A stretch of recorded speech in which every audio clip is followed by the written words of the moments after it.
Hey everybody, welcome to this week's episode of the podcast. We hope you had a very Merry Christmas. I'm Max Will. And I'm Thomas Gaither. I did not realize how much came out this year. Yes. Our favorite shows, things we were excited about, things that Flopped. flopped. Yeah. Off the bat, I don't think we can talk about 2023 from movies without talking about Oppenheimer. The summer blockbuster. Yeah, and honestly... Along with Barbie. Along with Barbie. It was there. Not to be your basic white guy, but Oppenheimer was... So, I was super excited for it when it was announced. I was super excited when I found out the cast lineup. Yes, spectacular cast. I got even more excited when Christopher Nolan said, these are all practical effects. There's no CGI in it. We're going to blow up a small town with that much TNT. And they did, and it was beautiful. Again, I'm a history nerd. I have my bachelor's in history. I freaking loved it. I thought the pacing was great. The spectacle, the worry, the build-up. I love the build-up, and I love the cutaways where you see kind of like the inner workings of his mind, and then I guess the nuclear fusion. Is it fusion or fission at that level? That's fusion at that point. That's fusion? Okay. Yeah. Engineer. If I got that right. Could be totally wrong. But yeah, it was great. It was really great. The music was phenomenal. That was Hans Zimmer. Yes. And Hans Zimmer always delivers, just like John Williams. Yes, he does. It's just if his name's attached, you know the soundtrack's going to be incredible. Amazing. And then you mentioned it. The other big summer blockbuster, Barbie. It was good. It was nice. Yeah, It was nice to have, here is just high stakes, high tension bombs and World War II. And then you just had, here's Barbie and Ken I'm not gonna doing lie. their thing. Leading into that sentence with the high stakes, high tension, I'm like, did we watch the same fucking movie? And then you said Oppenheimer. I was like, okay, no, okay. Yeah. Yeah, I was about to say, I wouldn't say Barbie was high stakes. No. Great action sequence, though. The beach fight. Yes. Beach off. Yep. You have a beach off, bro. Mm-hmm. But no, Barbie, obviously the movie was not made for me.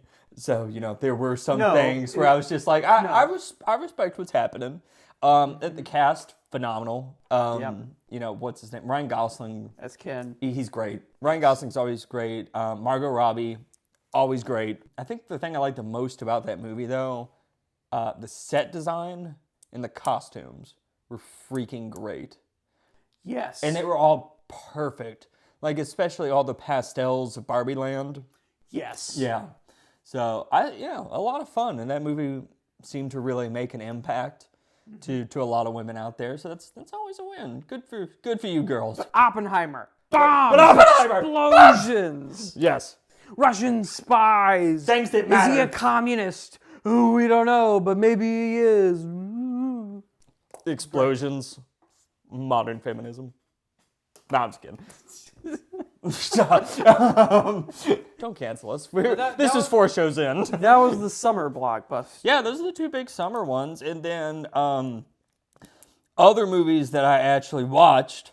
Because honestly, I found that there were more that I didn't get to watch. So, Super Mario Bros. Movie. Yes. Wow.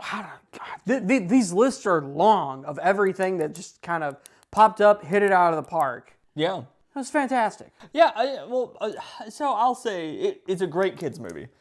It was very by the numbers movie, but I'm excited to see what they do in the future. I think my only real complaint, I don't like Seth Rogen voicing Donkey Kong. Yeah, it was good. Could do without the laugh, but yeah, I was like that pulls me out. That pulls me out. It's like when Will Smith is on screen. I'm like, it's Will Smith. Oh, why did I think Owen Wilson? Not Will Smith. No, Owen Wilson's got range. Also, not much. Yeah.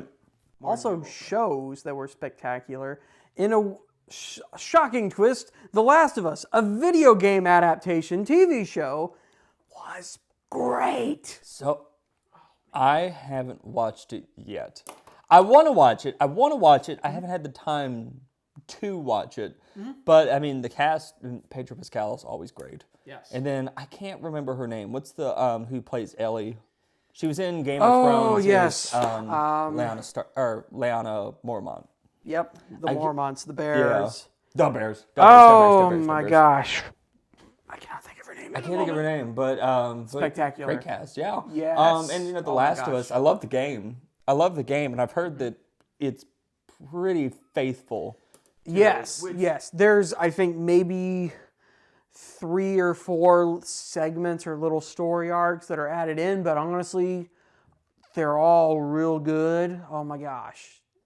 You get more of the world shown to you, which for a video game, you're very much on tracks going through it. Yeah.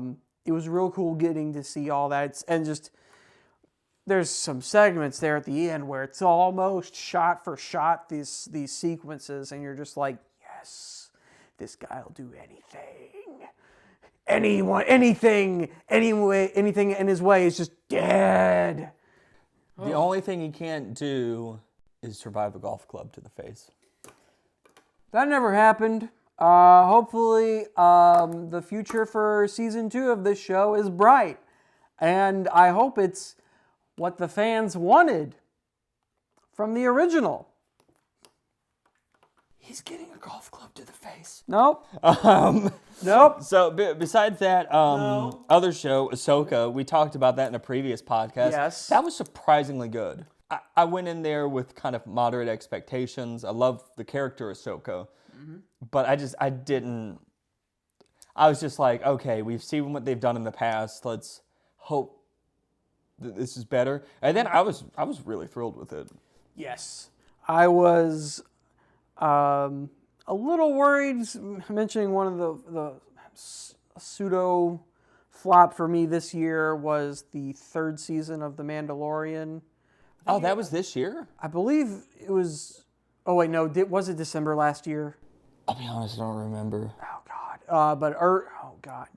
I thought that was Boba Fett. Boba Fett was December, I felt... Or was that... Boba Fett was definitely last year. Oh. I think that may have been like last spring or summer. Well, that one was nice. The 3rd season of Mandalorian was great, but I feel like it was definitely...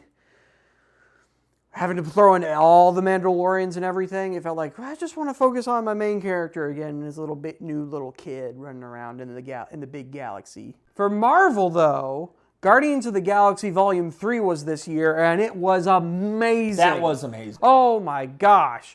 We don't need universe-ending consequences. It's just a crazy mad guy. Yeah. He wants things to be perfect. My goodness. I had never heard of... High Evolutionary. High Evolutionary. I'd never heard of him. Mm-hmm. Oh yeah, like B or C rank in terms of popularity. Like no one knew about him. He was great. I loved him, and I think it's because he seemed a little more 3-dimensional. Where so he's super smart. He's got this obsession that he wants to create like the perfect being, the perfect universe. But he's incredibly insecure. And he's very temperamental. Oh my gosh. And his insecurities. Pure control. Pure control. And that is where his downfall is. Is that egomaniac? Oh, yeah. Like pure narcissistic egomaniac. It was so good to be just a chunk of Marvel away from everything else we've been getting. It didn't have to link into anything. And it was just, hey, it's the Guardians. This is what they're doing right now. And things are, I think we got a glimpse of them at the beginning of the most recent Thor. And they are really like on the strings, it feels like. Even when it starts out, it's like, we're making a new home. It's kind of this like refugee shelter now inside of the big space nowhere. And like it immediately gets wrecked in the beginning opening. And you're just like, man, they're trying to have a home. Mainly for Marvel, what I'm going to say is they tried. Secret Invasion was a flop. Now, I have not watched Secret Invasion yet, so I don't have an opinion. But everyone I know who watched it said skip it. Speaking of flops, The Marvels. Again, I have not seen it. I haven't watched it. It's nothing that I was like, oh, I gotta go see it. it was one of those things where it's just like, yeah, I'll watch it. I'll watch it. I hear, I can't think of her name, the girl who plays Kamala Khan. Apparently, she was incredible in the role. Apparently, she's apparently the standout of the movie. But I've kind of heard it's like, okay, it's another forgettable villain. They didn't really have a set tone or very clear direction of what it was going. I like how there's different genres Marvel's trying to dip into and cliches. So like Ant-Man was a heist movie, the first one, and sort of Captain America was spy movies. Spy/war. I'm not a fan personally of Freaky Friday setups at all. I don't. Oh, it's like, switching out with the powers. For them, they're switching places. But anytime I'm like, oh no, we swapped. I'm like, okay. Well, I think that could be a good, funny premise. Just not for me. I heard there's one planet they go to where it's like a musical planet and everyone sings instead of talking. I don't know how they did off. In concept, like in writing, that sounds funny. Musicals can be amazing. Oh my gosh. Les Mis, Mamma Mia. I love a great performance that has some spectacle, storytelling, all that. Barbie had great musical numbers. But that was The Planet is musical. I'd have to see it to know how that's done. If I like it. Loki season 2 on the previous show. That was great. Here and there, Marvel's just either dropping the ball or hitting a home run. Man. Well, and then there's Ant-Man and the Wasp. So I did see that one. Yep. It was solid. I don't think it deserves the hate. No. I do think Kang was wasted. Mm-hmm. But I think he's been wasted in everything. The weird visuals with MODOK. Just the weird giant head thing. And I guess it works when it's a comic book, when it's an animated cartoon. MODOK, it's this big, goofy, stretched out face that's a machine designed to kill. Only designed to kill. Yeah. But when you do it live action, it looked like the first time we ever saw Sonic, the live action movie, and people went, "Oh, this is really an uncanny valley. This is just something that's hard to look at." Every time he's on the screen, his mask just comes right off. Well, all Marvel characters do that, and it drives me insane. Yep. It drives me insane, and I know this is a total tangent, but I got to rant for a second. Yep. The MCU needs to quit taking off their heroes' fucking helmets, especially the ones with secret identities like Spider-Man. I understand he's an actor and he wants FaceTime and you want to sell your actor and be like, look who's in this movie. Keep his damn mask on. If he's in his costume, that's part of the whole nanotech. It drives me insane. And they do it with so many characters that they shouldn't. But that's neither here nor here. Nor there. A few things I want to talk about that we haven't. So I haven't watched them, but movies that also came out that I would love to watch. Okay. Asteroid City. It's the new Wes Anderson movie. Okay. All-star cast again, and it's really if Grand Budapest Hotel. Have you seen that? Okay. Same guy. Okay. So it's got same director? Yeah. Okay. Same writer, same director, all the same cast. Because Wes Anderson's. So I like Wes Anderson. I think he's got a really kind of quirky aesthetic to his movies. It's kind of like Tim Burton. It's a Wes Anderson movie. You know it's a Tim Burton movie. That's very much so. I wanted to see that. I haven't seen it yet. Mm-hmm. Dungeons and Dragons, I heard, was very funny, which I'm so happy that turned out good. A movie that's also, hey, we did this for the fans. Great that it has a lot more appeal out there. It's your fantasy adventure. But if you're a fan of the game or the board game or the live action tabletop playing, which we are. Yes. It's fantastic. It's also just catering to the fans. Well, yeah, I've heard that the plot He's very just much walking feels off like in one line. Is he going to walk around that boulder? Nope. He just keeps going straight right over it. Well, and I've heard that the movie I've heard it described as pretty much a D&D campaign that a group of friends are playing, and that's exactly how it's going off. Which, if you've ever played Dungeons & Dragons, it's Spend it's an hour pure at the chaos. table planning out 5 minutes of action, and the moment you roll the dice to see what actually happens you trip and fall Yeah. on your face, and your ears explode. Another movie, Indiana Jones 5, The Dial of Destiny. Now, I haven't seen it yet. It's on Disney Plus now, because I do love Indiana Jones.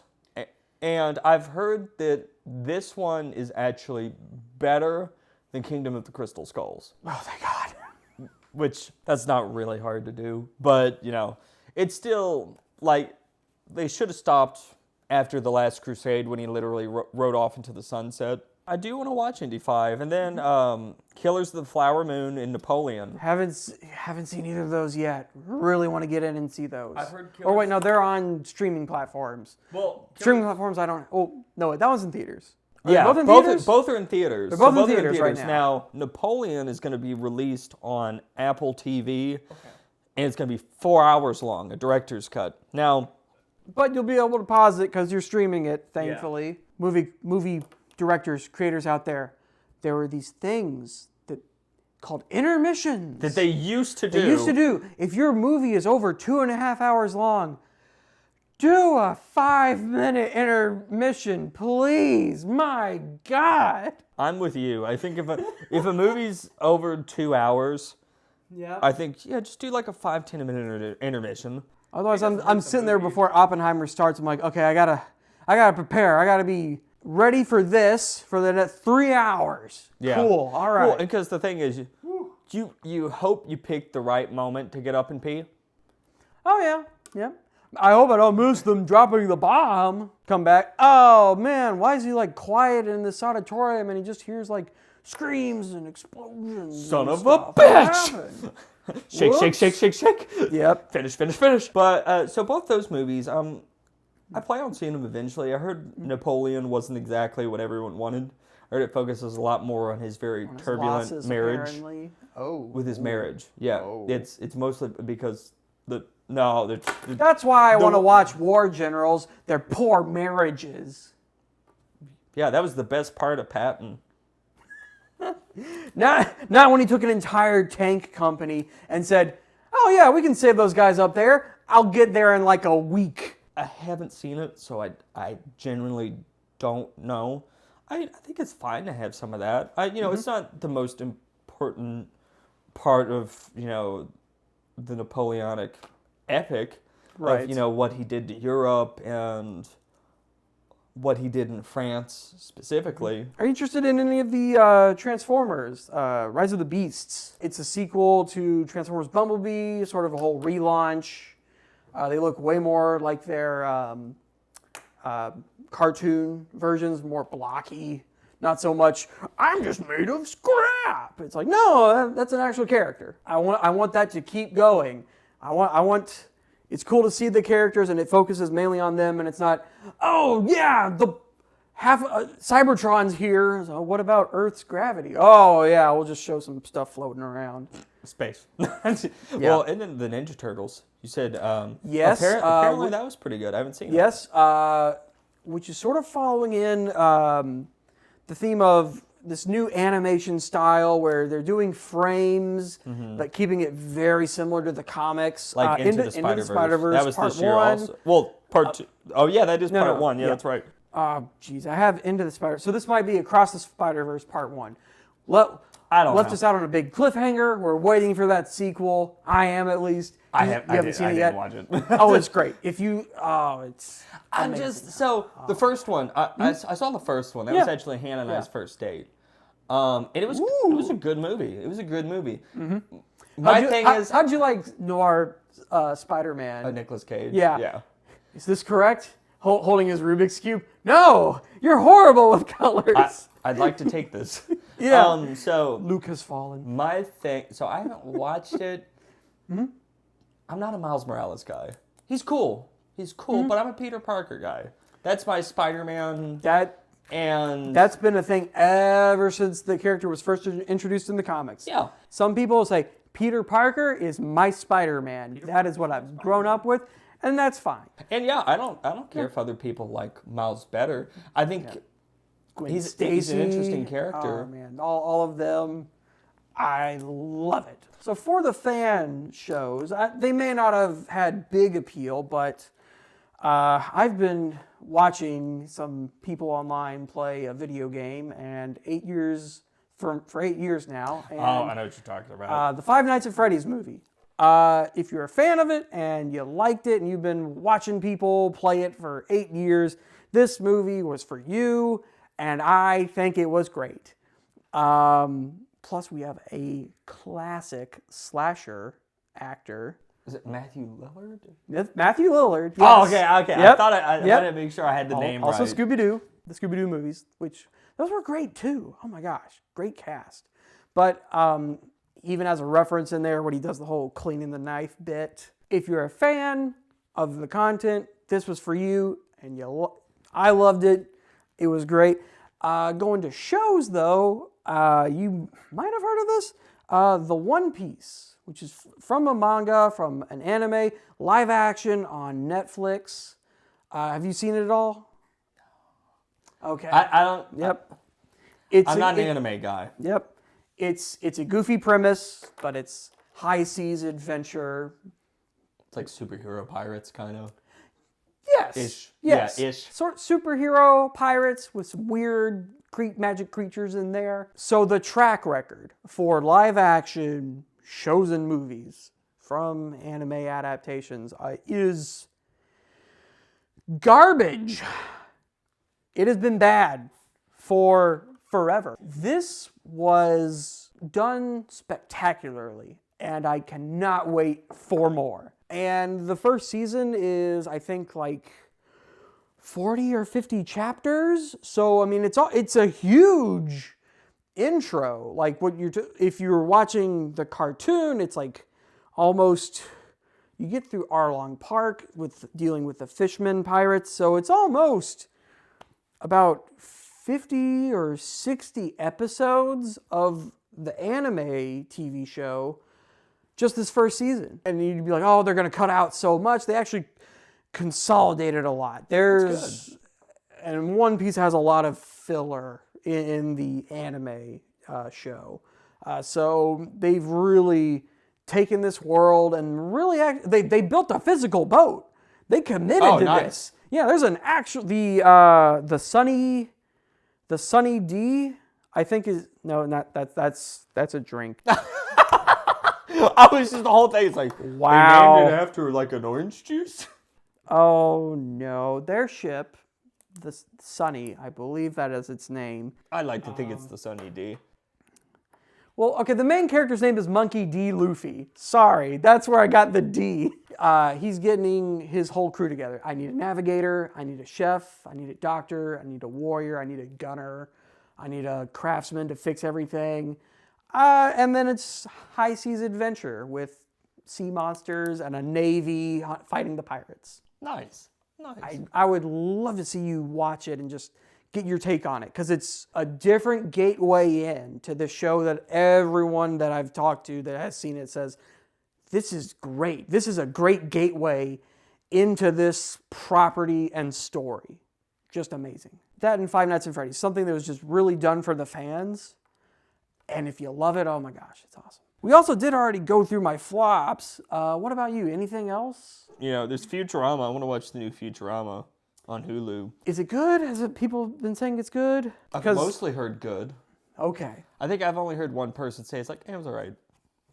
And that's Josh, so. He doesn't have any taste. All right, so our main topic for today that we were discussing, Lord of the Rings versus Star Wars. Now, to be clear to those of you watching, we set up some rules. So first off, we're not talking about all Star Wars, and we're not talking about all Lord of the Rings. This is Peter Jackson's Lord of the Rings trilogy, The Fellowship of the Ring, Two Towers, Return of the King. And the 3 Star Wars original trilogy, A New Hope, Empire Strikes Back, and Return of the Jedi. We're not talking about the books. We're not, it's purely those original trilogies. And what they no director's cuts, unfortunately, because that is a half-day endeavor. But if you're a fan, you've done it. To pit them against each other, we've got 5 categories that we're going to put them up against. So first is going to be our heroes. It's going to be our villains. It's going to be the setting. It's going to be The plot. And it's going to be the music. Our personal list might be a little bit different, but they might be the same. We're going to see. And I think something that's important, I freaking love both of these. I remember the first time I saw A New Hope, I was 4 years old. I was visiting my aunt and uncle in Florida. And so we watched The Phantom Menace first, is what my uncle showed me. Then we watched A New Hope immediately after that. And I remember watching that, and I specifically remember Obi-Wan, or Ben as he's referred to, taking off his hood and helping Luke out from the Sand People on Tatooine. I remember the first scene I ever saw of Fellowship of the Ring was at a friend's family. I wish. But it was at a friend's house, and it was the Fellowship of the Ring, and my friend's dad was watching it, and it was when the hobbits are trying to get away from the Nazgul, and they get to Buckleberry Ferry on their way to Bree. And I was probably 7 or 8. Now, I didn't watch it properly until I was in high school. I think I was 18 when I actually sat down and watched the full thing. But I absolutely love both these series and everything they had to offer. They are both amazing. I like them too. I know you have me totally beat on your love and appreciation for Lord of the Rings. Just White Tree of Gondor. Totally beat. I might be more into all the Star Wars stuff than you, maybe? I don't know. Didn't you read the books and the comics or anything? I've watched and read a lot about the comics and a lot of the video games. So I think expanded lore, because you'd probably have me beat there. Okay. You'd probably have me beat a little bit. I do love Star Wars, and we were thankfully at an awesome little age where when our parents finally showed us both of these, we didn't get just one movie. We got all 3, baby. Oh my gosh. It was like, oh yeah, there's like 2 more of these for each of them. I was like, this is amazing. Yeah. Oh my gosh. And then Star Wars then went, oh, there's this new one that's coming out in theaters that we can go watch. And that was The Phantom Menace, starting it all off with the prequels. Growing up with it, so loved it immediately. There was I was like, more Star Wars, and there's this little kid. Great. But let's pin them against each other. Yes. Put them to the test. Okay, first off, heroes. So, starting off with Star Wars first. Okay. Luke Skywalker. Yes. He goes on the classic hero's journey. In it, we see his beginning of he's living with his aunt and uncle on Tatooine. Yep. They have He's got that call to adventure in him. He knows wants it in his to go bones. out there. This isn't for me. I want to get out there. I know there's a greater galaxy. Yeah. I want to go and explore the stars. And he has his call to action when R2-D2 and C-3PO fall into their hands, and the Empire is looking for them. And he tags along with Ben Kenobi as they go to free Princess Leia. Yep, your old master, the princess character, turns out later to be your sister. So sort of like, whoa, I have some other family out there. And then Luke learns the Force, and Empire Strikes Back, Return of the Jedi. His sole mission is to bring his father to the light. Yes. Yes. The first movie is, it is full hero's journey. You win, you beat the bad guys in the end. And then Empire Strikes Back. Bad guys come out swinging. And then it's like, you are not prepared. You thought you were. No, we're still here. We're a big deal. The galaxy, that's still ours. And the third movie, The Return of the Jedi, it's like, okay, like this is the actual trial. This is where it's all culminating. This is the most important part. I need to try and save my father from this other guy who's been controlling him for like his entire life, basically.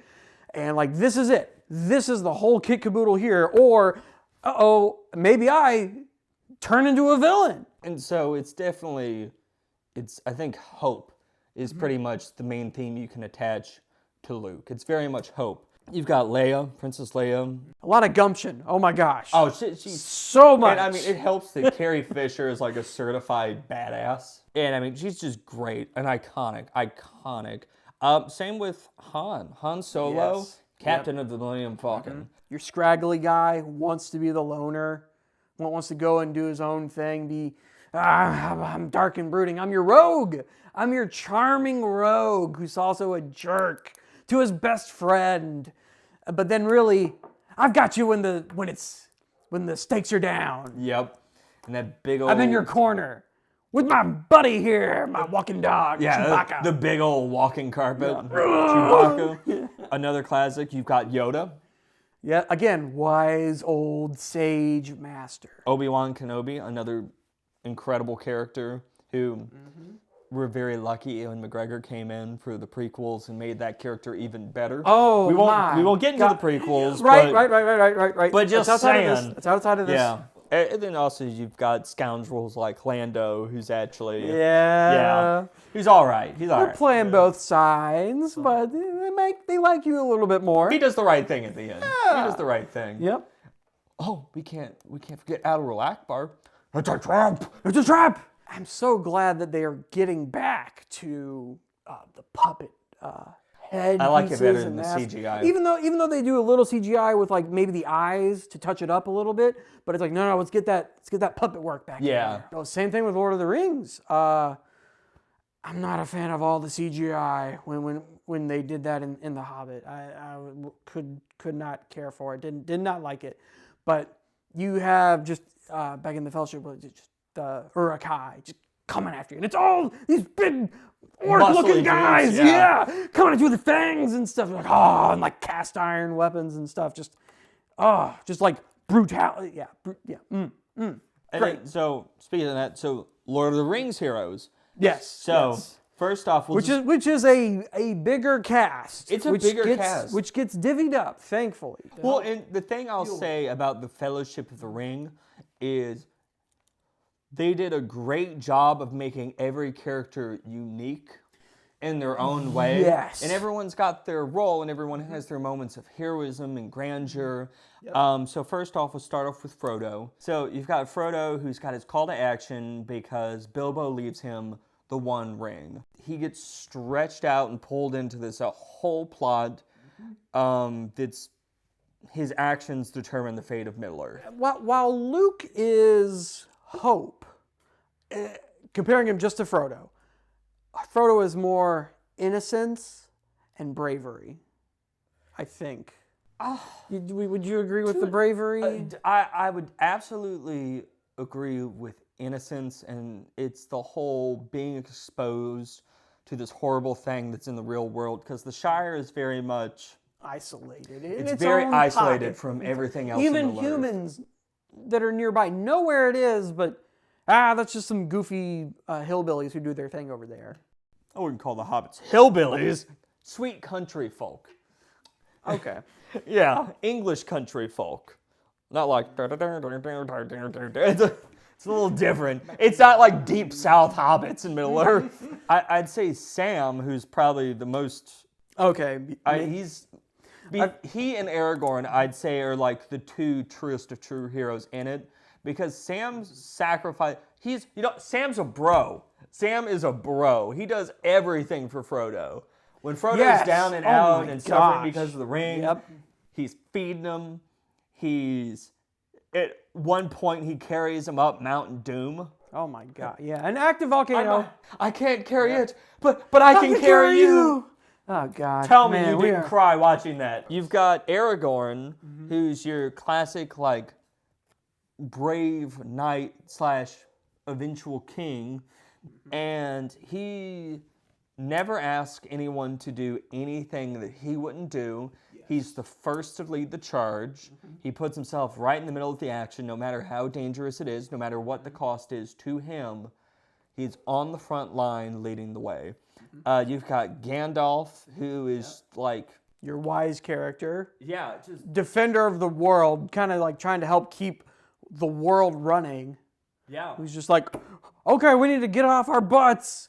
And like everyone's like, I don't trust elves. He's like, we're all gonna die. It's like, you're the Get big your picture. body. It's the big picture. Yeah, I'm gonna go study for 15 years. It'll be a cutaway, and I won't say how long it was in the movie. I think it's actually like 40 years. 40? Yeah, it's a long time. Oh, my yeah, it's gosh. a long time. Oh, man. Yep. I'm Summed gonna up read in what like this 2 thing minutes. means. But yeah, so then you've got Gimli and Legolas. Gimli, again, I I think love is sort their of partnership. yeah. That competitiveness. Dichotomies. Yeah. Gimli is again sort of your gumption character, just rough and gruff, but is like your best friend. And then Legolas is just this elegant, perfect entity, being. Yeah, Legolas flows. Gimli smashes. Gimli smash. You do have Boromir there.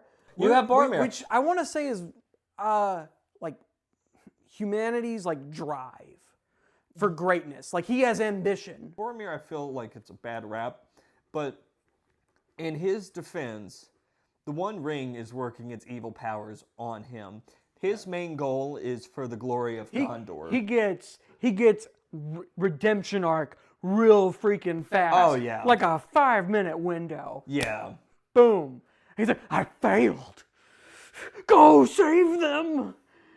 I buy you as much time as I can. Oh no, he says they took the little hobbits. Oh my God. Yeah. Rest in peace, Boromir.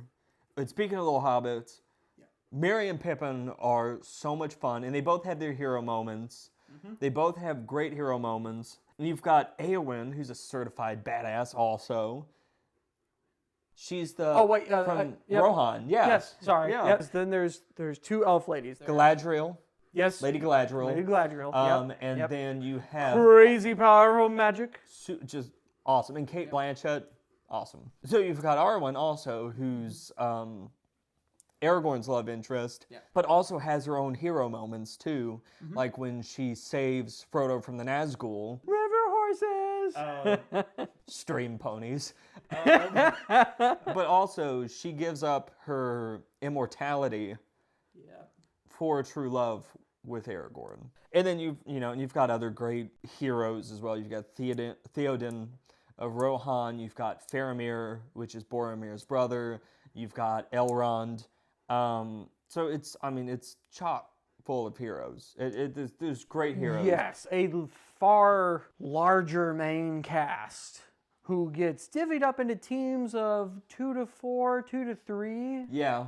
For the entire second and third act. Everyone else besides Frodo and Sam team up at the Black Gates at the end. Yeah.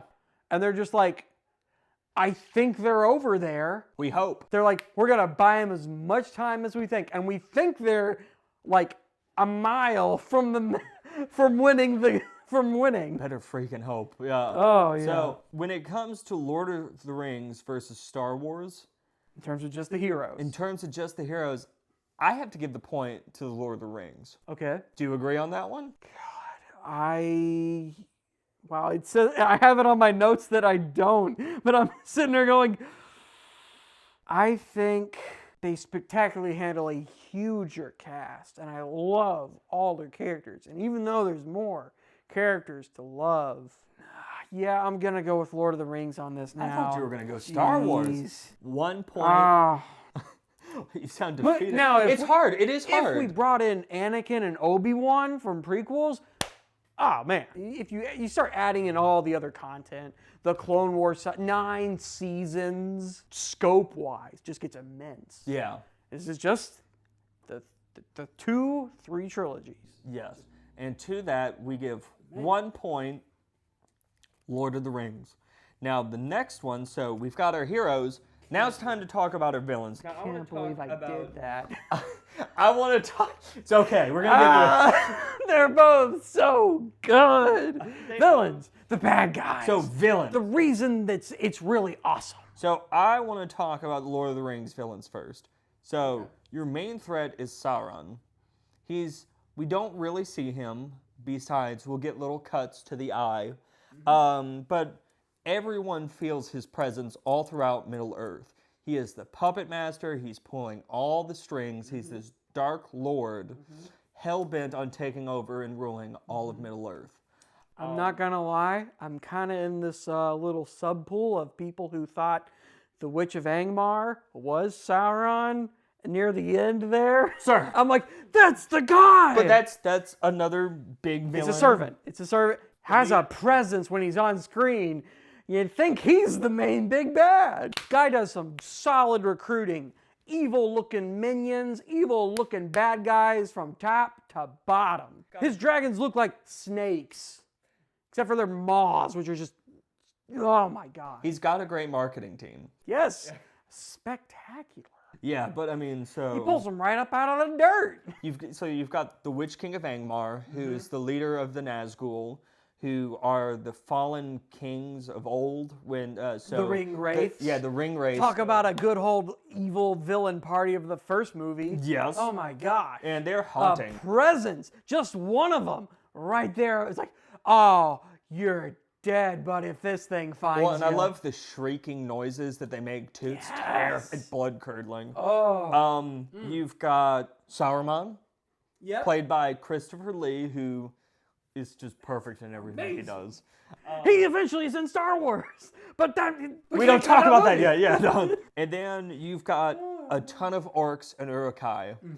And the Uruk-hai. So there is a difference between. Oh, that's So there is a difference between orcs and Uruk-hai, for those who don't know. So Uruk-hai so they're specifically bred by Saruman in Isengard, and they've been like they're evil elves. Well, so Descendant orcs. elves. Orcs were originally created by the Dark Lord Morgoth, in I believe like the end of the first age, somewhere in the first age. Okay. And he took elves and corrupted them, and they became orcs. But the Uruk-hai are specifically Bred by Saruman. Yes, so they're bred specifically, and it's big guys. So they're tougher than orcs. Yeah, the orcs look like they're the ones who look more goblin-y. Well, they got the pointier noses, which goblins are a whole other thing. Yeah, in so Lord of the Rings. some of them are, some of them are not. So the orcs you see more in the third movie, The Return of the King. Now, at the Battle of Helm's Deep in the Two Towers, those are Uruk-hai. Okay. Uruk-hai. And also in the Fellowship of the Ring.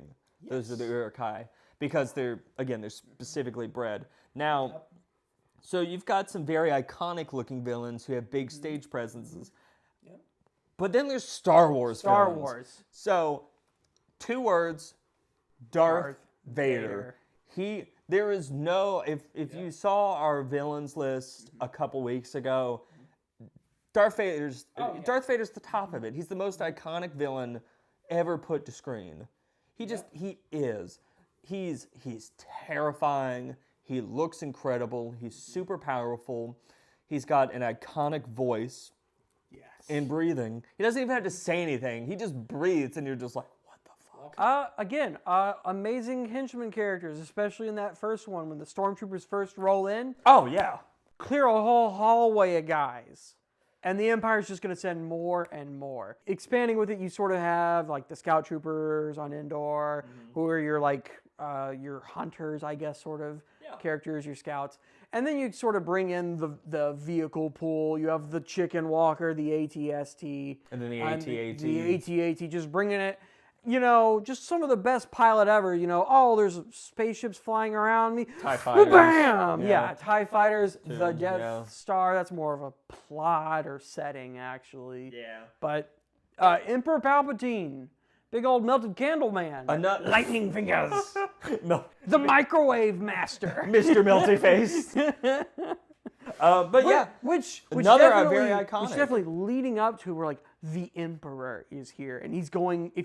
If this battle station isn't operational, you're gonna die. Like the Empire, higher command is just terrified of this guy. As they should be. Failing. Yeah. What a cackle. Yes. Oh my gosh. So he definitely slower moving, but he's your master manipulator, and he's even got he's just watching the battle from his little swivel he's chair. just watching. Yeah. He's like, oh, this is cute. All your friends are gonna die. Isn't that great? I got your magic little sword. Now your dad's gonna try and kill you. Well, and then you've got Boba Fett. Yes. So, and okay, I know he doesn't really do much. Not a lot. But he's in it, and cool though. And you love it. Just cool seeing factor. him. He's got Oh my gosh. Jabba the Hutt also. Hutt. Yeah. Yep. Mr. Slugman. Gave us some good locales. If I was going to do another laugh. Okay, that was way better. Yeah. Great villains. Great villains on both sides. Oh my gosh. But who's gonna get the winning point for the villains? I have to give it to Star Wars. I think they're just too damn iconic. I think this comes down to how personal it gets. That's a good point too. Because it's his dad who Luke is trying to save. And having that revelation in the midst of combat, he's just like when he cuts his dad's arm off, he's like, "Oh, I've already also lost an arm.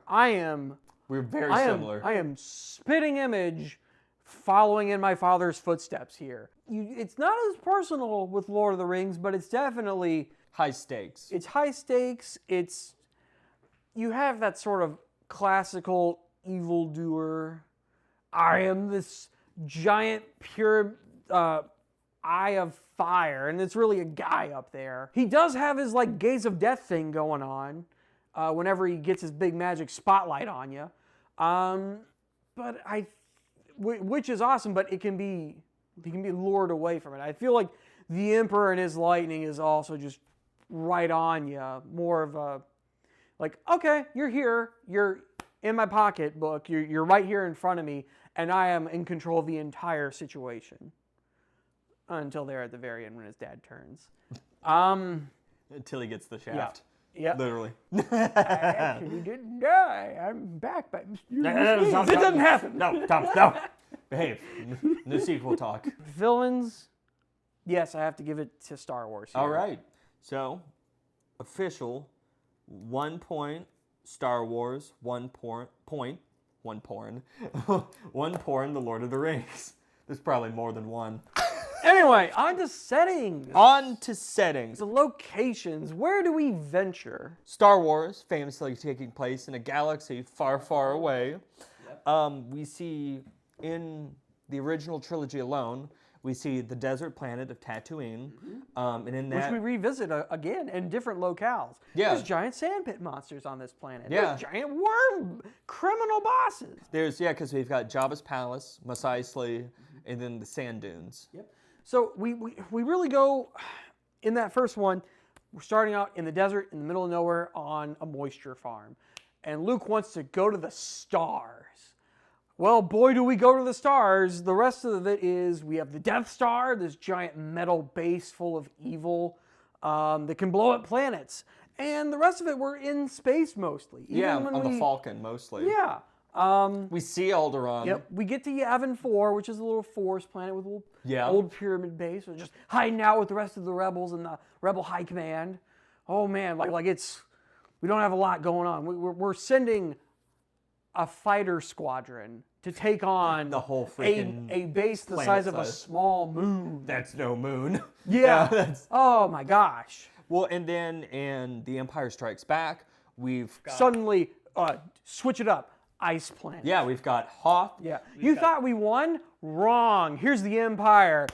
Here to beat some ass. Well, do we cuss on here? I've said fuck multiple times. Beat some ass. You built some cool little igloos. Can we cuss on this show? I have been saying it the whole time. Fuck, fuckity, fuck. Let's see. Fucking Star Wars, Lord of the fucking Rings.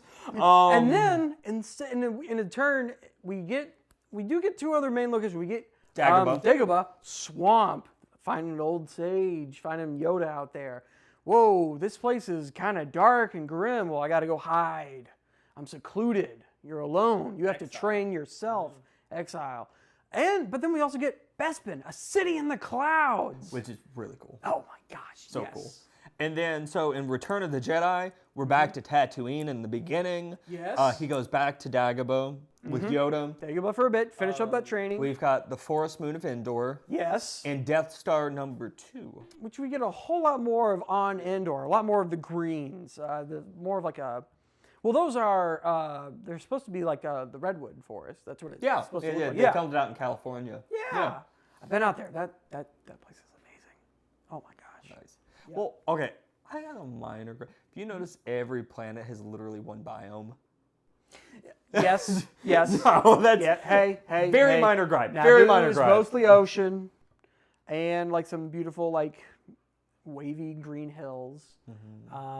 Camino.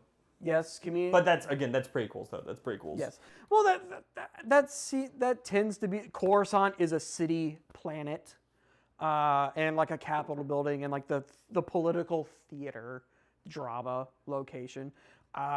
Yes, it's a simple rule to stick with that doesn't work like in the real world, but we're in a galaxy far, far away. So again, this is still, Star Wars is still a sci-fi fantasy. Yes, and the thing I will say about it too, they're all iconic. Every single one is iconic. Yes. But all right. So then, Lord of the Rings. What do they bring? Lord of the Rings. So this takes place in Middle Earth. Now, New Zealand. Yes, which I really want to go to New Zealand because of these movies. Some of just the wide shots, or the big panning while they're just out there running. Oh, it's incredible. There's some of the best shots in the movie. Amazing. The lighting of the beacons going over the icy summits. Like it starts low. The green hill. Well, actually starts in Gondor, right? Yes, it starts there. At Minas Tirith. Minas Tirith, yep. So you start going across these ice-capped mountains, and then finally, and it's like 2-3 minutes, just which is rolling such a cool over shot. the hills. It's such a cool scene. And then finally, you get back to Rohan. And so just a few iconic places. Back to The Shire. The Shire Hobbiton restart. especially. Yep. I would love to live in the Shire. If it was like an actual real place I know a lot of people are like, oh, it'd be so cool to be an elf. I want to live in the Shire. I want to be a hobbit and just eat and read and farm and sit on it. Life is good. Life is good in the Shire. You've got Bree. City of Men. Yeah. You've got Minas Tirith, like we just talked about, this great city, like built into a mountain, the Great White City with the Great White Tree. Yeah. When you learn from the books and other material, again, out of it, like, these were huge cities that have been destroyed. That's why it's like Minas Tirith is like this old fort. Well, no, that one's still massive. You're thinking of Helm's Deep. Helm's Deep, yeah. So Helm's Deep and the Two Towers. You've got the Fields of Rohan. Yes. You've got Mirkwood. You've got Rivendell, which I have right behind me because it's gorgeous. Oh my gosh. You've got the Mines of Moria. You have. I actually had to make a list. Where is the ghost humans? Where do they live in? So they're going in. They're in Gondor. They're in Gondor. Yeah, they're in Gondor because the Rohirrim and the other forests of Rohan are moving south into Gondor from Rohan, and that's when they stop. So you've got Mordor, the Cracks of Dune, in the forest with the Ents, right around Isengard. Yes, that is. Well, it's basically right around Isengard. It borders Isengard. I can't remember the name. Fanghorn. Fanghorn Forest. Yes. Yes, that has its own musical tune. Yes. Yeah. And so, I mean, you've got all these icons, and all of them look different. They all feel different. I love that you see parts of their history all throughout it, like when they're going down the river in the Fellowship of the Rings, and you see the giant statues of the kings of old. Yes. And the different forts that are They try and cross the mountains. They try and dodge the mines, because Gandalf's like, there's an ancient evil. Yeah. Let's not tempt fate and choose, an encounter with something horrendous, almost like a D&D party where it's like, you can do some hard climbing, Or go down here where there might be something that could kill you all. It's very nice down in the mine. I don't know what you guys are talking about. It beats the mountains. Setting, who are we going to give this to? They're both just spectacle in two different senses. Star Wars has some great out-of-pocket sci-fi there, where it's the Death Star, it's an entire base that's a moon, Bespin, a city in the clouds, but then you have just this, again, natural look to but it's nature's beauty, basically. Yes, on very display. ancient and old. Yeah. And that's the thing. It's look at Earth. It's beautiful here in New Zealand. Setting, I got to give point Lord of the Rings. I think it's complete. It's complete, and it feels, even though it's fantasy, it feels real. And I think it's because he put so much history into it and so much character into each country and setting. The scope of the entire, you go through all three movies and you're just it's just this world, Middle Earth, just trekking across it, and just all the different places, and just by the end of it, Sam and Frodo are just covered in grime, just I think it's let this be the end. I think the journey's 9 months from when they set out to Hobbiton to when they get to destroy the One Ring. My goodness. It's a long time. Poor little hobbit feet. Yep. Just natural beauty, and then also just showing the bad guys and the giant evil volcano blades. So, next topic, music. I don't even think we really need to have a discussion with it. It's Star Wars. It is absolutely Star Wars, and it's the main theme that every single person knows the second it starts to play. Yeah, everyone knows it's Star Wars. Vader walks in, Imperial March. Iconic. Leia's theme. Luke's theme, also sort of the Jedi's theme. And then and then even the high action moments. It's some of John Williams' most iconic work. And John Williams has some very iconic work. But that score from Lord of the Rings, though, also beautiful. So just sells the world. Concerning hobbits, the first song we really, well, not the first song, but when we get why do I have to pick a winner for that? It's beautiful. Good old tin whistle, and that's scored by Howard Shore. Is the name of the composer. Did he come back to do any of the music and the Hobbits and everything later? I actually don't know. We'll have to look into that. Probably. I feel like they would have pulled him in for that. But so, the music, again, beautiful. Ride of the Rohirrim, that's great. Even the close of the first movie, it's called May It Be, and it's sung by Anya. Beautiful. Hauntingly beautiful. But, again, I got to give point Star Wars. So, right, and you agree? Yes. So that's 2. The music, 2. Lord of the Rings, Star Wars tied.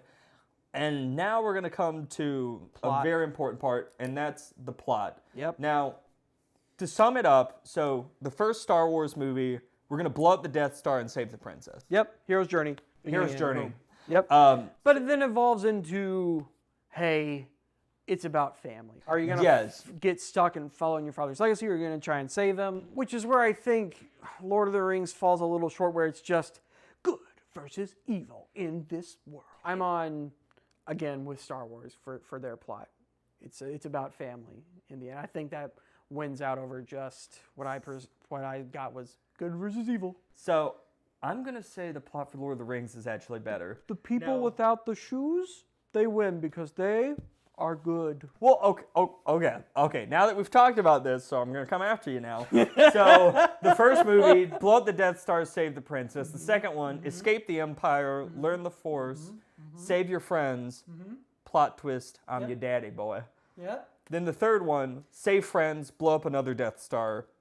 And save dad. And save dad. Who dies. Now, I love the movies. I love the plots. How many Death Stars we had to blow up? 2, and eventually a third that's even bigger, but we don't talk about that one. Yeah, and I mean, again, I love Star Wars. I love the stakes. I love the world. But I think Lord of the Rings, so the main goal is destroy the whole ring, and it's the journey for moving the ring down south from the Shire into Mordor. Now, take this pin and put it in the trash can over there, and you win. At the original plan was to just take an eagle and drop it, baby. Okay, no. That was the OG plan, right? No, it was not the original plan. And Tolkien himself has said the eagles couldn't have done that. That's not in the movie, so I don't know that. The books are like I never read the books. Okay, Tolkien, Just the author, movies. Just the movies. There's a reason the eagles didn't fly down and do it. But so you've got the forming of the Fellowship, this big group. Yep. You have the death of their their leader, the one who knows everything. There's Frodo going, okay, I got to leave everyone behind because this ring is he's sacrificing himself because he knows that every single one of his friends is going to eventually succumb to the ring. Yeah. That would be a cool alternate sort of thing to see, just like the party slowly fall apart. Yeah. Oh. So there's a redemption trying to happen with Gollum, where Frodo wants to believe that Gollum can revert back to Smeagol, because for its own purpose of knowing, it's like, okay, I know I'll be okay, and I can come back from what I'm suffering from if he can make it back. And ultimately, we know that doesn't work because the power of the ring is too strong. Yep. But it's that inner conflict. We are literally shown that. At the very end, Frodo's call was, it's my ring now. It's because it's such a powerful force. And through circumstance, its own evil, Frodo's like, no, and shoves him off. And then, but you've got Theoden being freed, and you've got Rohan standing up and overthrowing Saruman. Our second evil character has a slightly longer name of the original. Yeah, no. And then, hey, buddy, did you... That was confusing when I was like 10, man. That was real confusing. It's okay. Fozzie, did you need to make your cameo for this episode? Yes, you did. Yeah. Who's your good baby? Yeah.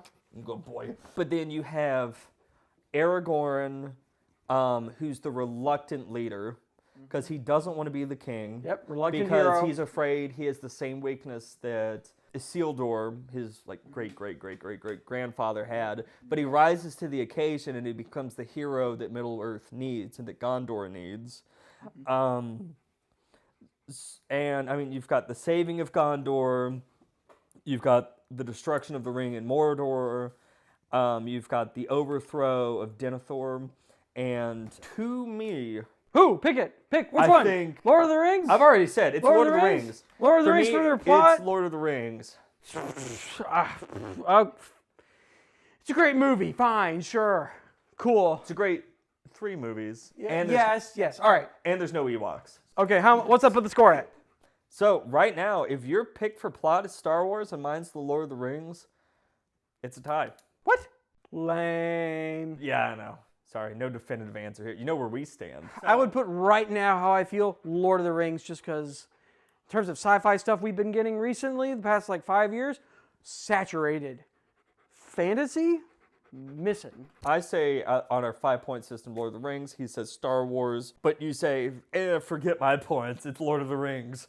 So tell us what you think in the comments below. Do you agree with us? Do you disagree with us? Were we way off with something? Did we discredit something that shouldn't have been discredited? Or not shine a light on Only in the 3 movies. Only in the 3 movies. Only the 3 movies. No crazy director's cut. No, no director's Bare cuts. bones. Not the Hobbit series. Not the, what's it called? The Rings of Power series.